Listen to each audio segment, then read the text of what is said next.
Sa mga geopolitical na tensyon na kinakaharap ng Pilipinas, military modernization ang isa sa mga pangunahing hakbang na ginawa ng pamahalaan.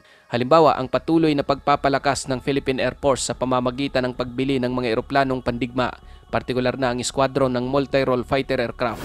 Una ng kursunadang bilhin ng Pilipinas ay ang F-16 fighter ng Amerika. Ngunit dahil sa problemang pinansyal na baling sa JAS-39 Gripen fighter ng Sweden ang atensyon ng bansa, isang fighter na bagamat hindi ganoon kamahal ang presyo, ngunit nagtataglay ng isang mapanganib at makabagong sandata at teknolohiya. Sa videong ito ay susuriin natin kung gaano nga ba kabagsik ang isang JAS-39 Gripen na gustong bilhin ng Pilipinas. Pero bago tayo magpatuloy, isang like lang po ang hinihingi ko para sa videong ito.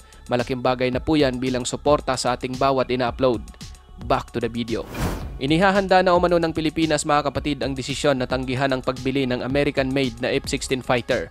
Ngunit kasunod nito, pinabura naman ng bansa ang pagkuha ng JAS-39 Gripen aircraft na binuo ng Swedish firm na Saab Group para sa kanilang Air Force. Ayon sa mga ulat, handa ang Pilipinas na bumili ng 12 hanggang sa 14 na Gripen fighter upang itatag ang isang squadron ng multi-role combat aircraft. May mga nakaraang pulong na umano na naganap sa pagitan ng mga mataas na opisyal mula sa Department of Defense ng Pilipinas, Sweden at ang kumpanya. Ang mga diskusyon na ito ay hindi limitado sa sektor ng depensa, kundi kasama rin dito ang mga kinatawan mula sa kagawaran ng pananalapi at kagawaran ng ugnayang panlabas ng bansang ito sa Timog Silangang Asya. Inaasahan na pipirmahan ng dalawang bansa ang isang kasunduan para sa pagbili ng Gripen aircraft sa susunod na taon sa Sweden na maglalagay sa Pilipinas bilang pangalawang bansa sa Timog Silangang Asya na gumagamit ng mga Swedish na fighter jet kasunod ng Thailand. Aasahan ng Pilipinas na darating ang unang batch ng Gripen aircraft sa 2027 at ang kabuuan ay inaasahang maihahatid sa 2028. Ilang buwan na ang nakakaraan, naglagda ang Pilipinas at Sweden ng Memorandum of Understanding upang mapabilis ang partisipasyon ng Sweden sa mga modernization effort ng sandatahang lakas ng Pilipinas, lalo na sa Philippine Air Force. Nagtungo ang mga mataas na opisyal mula sa Philippine Air Force sa Sweden at sa mga pasilidad ng Saab Group upang masusing inspeksyonin ang Gripen aircraft at ang early warning and control planes isang buwan bago ang paglagda ng MOU. Noong 2021, inaprubahan ng Estados Unidos ang potensyal na pagbibenta ng 12 latest na variant ng F-16 fighter sa Pilipinas. Ngunit nantala ito dahil sa mga limitasyon sa pinansyal na kinakaharap ng bansa. Dagdag pa ang napakamahal na presyo na inaalok ng Washington. Kabilang sana sa potensyal na pagbibenta ng US ay ang 10 F-16C at 2 F-16D mula sa Lockheed Martin. Nagkakahalaga ito ng $2.5 billion o humigit kumulang 140 billion pesos. Kasama rito ang Harpoon Block II air-launched missile, training missile, spare parts at iba pang kagamitan. Ngayon mga kapatid, paano nga ba magiging isang mabangis na asset ng Philippine Air Force ang JAS-39 Gripen? Ang Saab JAS-39 Gripen ay isang light single-engine supersonic multi-role fighter aircraft na binuo ng Swedish Aerospace at Defense Company na Saab. Unang pinalipad ang aircraft noong December 1988 at pumasok sa operational service kasama ang Swedish Air Force noong 1997, kung saan sadyang ginawa ang fighter upang palitan ang lumang 35 Draken at 37 Viggen na ginagamit ng Swedish Air Force. Maraming variant ang Gripen. Mayroon itong JAS-39A na isang single-seat version na pumasok sa serbisyo ng Swedish Air Force noong 1996. JAS-39B, isang two-seat version para sa pagsasanay at mga espesyal na misyon. JAS-39C, isang single-seat version na may extended capabilities in terms of armament, electronics at flight refueling.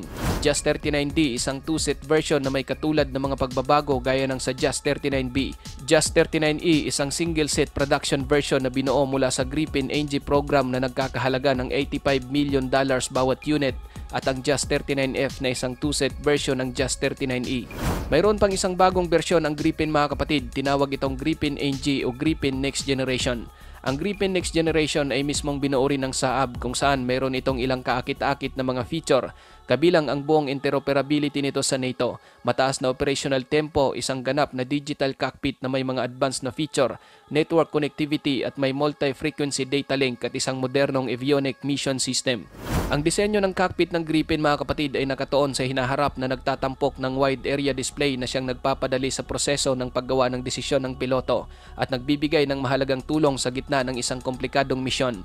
Ang wide area display ay nagpapakita ng impormasyon sa isang user-friendly na paraan. Sumusuporta ito sa kakayahan ng piloto na pumili, maglunsad at gumabay ng mga armas sa perpektong koordinasyon sa iba pang mga miyembro ng isang tactical air unit. Ang Gripen ay mayroong payload capacity na umaabot ng 5,300 hanggang sa 7,200 kilograms depende sa bersyon nito.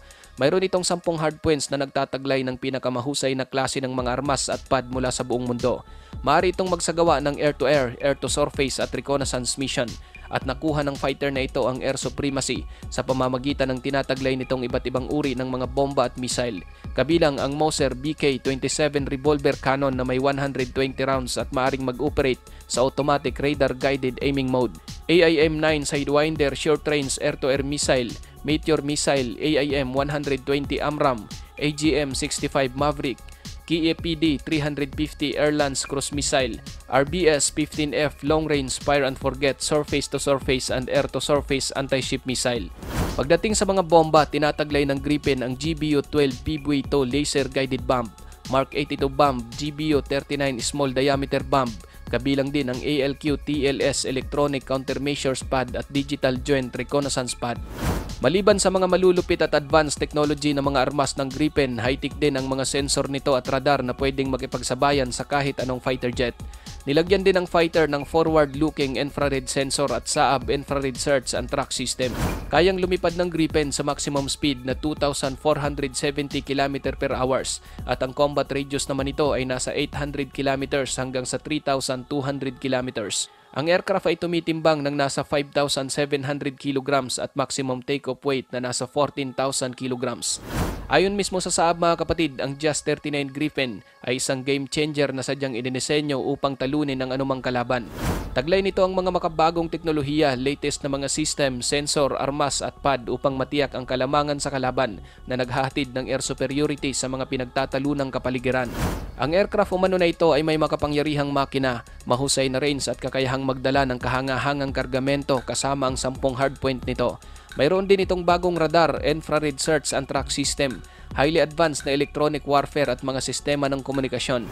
Pagdating sa electronic warfare, ang aircraft ay may kakayahang tumagos sa mga anti-axis zone ng kalaban at guluhin ang kapasidad nitong mag-operate. Ang pinagsasamang cutting-edge na electronic warfare system ng Gripen ay pinagsasama ang iba't ibang offensive at defensive measures upang gambalain ang mga enemy efforts habang pinoprotektahan ang sarili nito upang matiyak ang mataas na kaligtasan.